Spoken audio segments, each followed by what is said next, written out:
Ano ka ba? Anong klase ka? Medyo awkward tong sasabihin ko. Pero ako yata ang bride mo. Nakakakita ako ng multo, di ba? Alam mo, nung pinanganak ako, meron ako nito sa likod ko. Sa tingin ko kaya sinasabi ng mga multo na bride ako ng goblin. Nakikita mo yan? Yan, heto.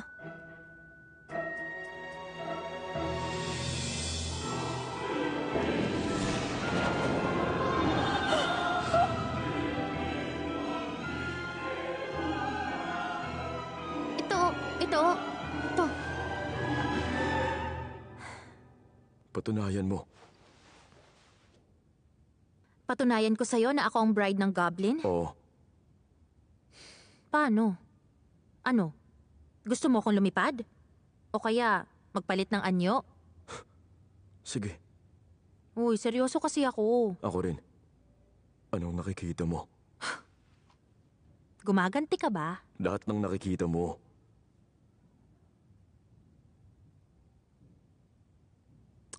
Napakatangkad mo. At? Mamahalin ang damit mo. At? Nasa 30s ka na. At? Ano ka ba? Gusto mo bang sabihin ko na gwapo ka, ganun ba? Nasa'yo dapat ang sagot na gusto kong marinig. Kung mga yun lang ang nakikita mo, hindi ikaw ang bride. Wala kang halaga sa goblin. Sorry kung nakakakita ka ng multo, pero magpasalamat ka pa rin sa buhay mo. Resulta ka ng hindi pagsunod sa batas at pakingialam sa buhay ng mga tao.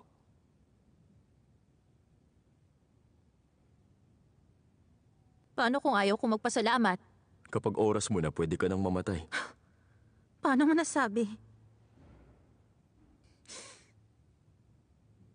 Okay, sige. Tatanungin ulit kita. Sagutin mo ko. Goblin ka ba? Hindi. Hindi? Hindi nga. Kung ganon, ano ka? Sino ka? Para husgahan ako kung may halaga ako o wala. Nag-aalala ako sa'yo. Ako yung nag-iisang may malasakit sa'yo kahit konti lang. Doon ka sa realidad, huwag sa chismis lang. Dahil hindi ikaw ang bride.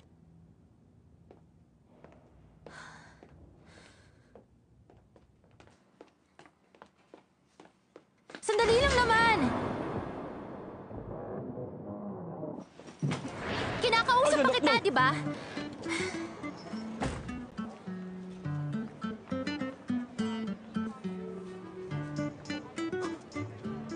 Sandali. Lumabas ka sa pinto? Sinundan mo ba ako? Paano ka nakadaan? Hinawakan ko yung doorknob, tinulak, at sinundan ka. Teka, anong lugar ba to? Kaya nga tinatanong kita, paano ka nakadaan sa pintong yan?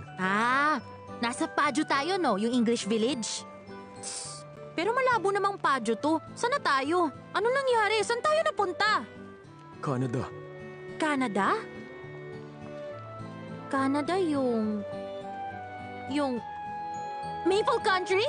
Yung merong Aurora Borealis? Eh di nasa ibang bansa tayo ngayon?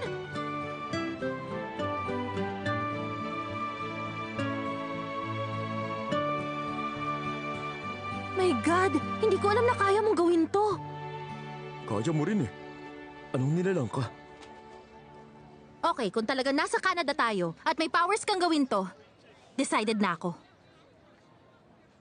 Na ano? Wala na talagang bawian. Ano ba yun? Payag na ako ngayong pakasalan ka. Sigurado na ako, ikaw talagang goblin. Tama nga yung mga multo. I love you.